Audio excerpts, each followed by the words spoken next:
Welcome to EZA Homeschool Academy. Bessie Coleman. Bessie Coleman, known formally as Elizabeth Coleman, the world's first female African-American aviator, was born on January 26, 1892 in Atlanta, Texas. She was the 10th child of 13 in her family. Her mother, Susan Coleman, was African American, while her father, George Coleman, had African American and Native American ancestry.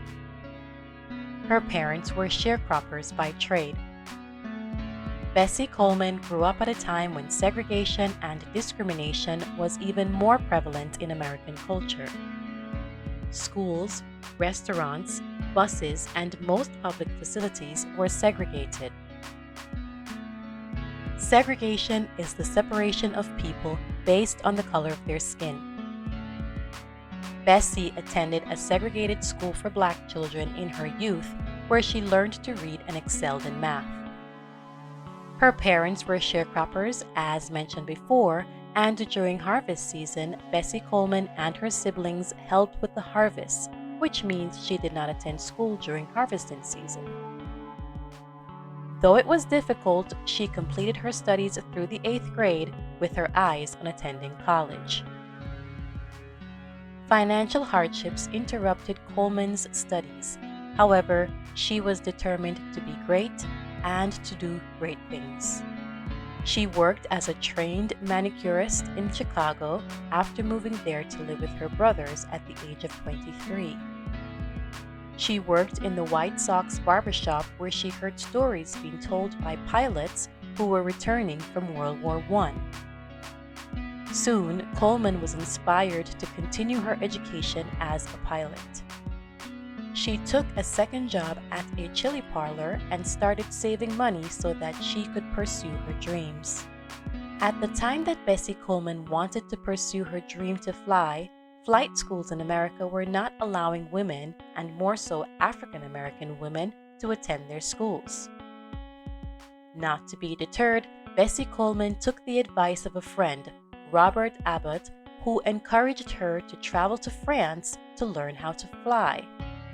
Bessie studied the French language, worked to save money, and with additional help from friends, she traveled to France in 1920. She studied aviation at the Coultron Brothers School of Aviation. By 1921, Coleman became the first female African American and Native American pilot to hold an international pilot license. On her return to the United States, Coleman worked as a barnstormer, which means she traveled the country giving flying and parachuting exhibits. She flew planes in loops, figure eights, barrel rolls, and other patterns throughout the United States and Europe. Bessie Coleman used her influence to make change wherever she went. At the time, racial segregation was very much a fabric of American culture. She refused to perform in locations who did not treat the spectators equally.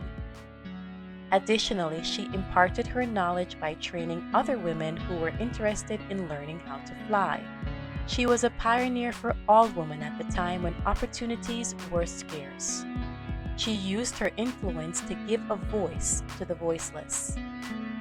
Tragically, at the age of 34, while rehearsing for an aerial show, both Bessie Coleman and her mechanic, William Wills, lost their lives in a plane crash.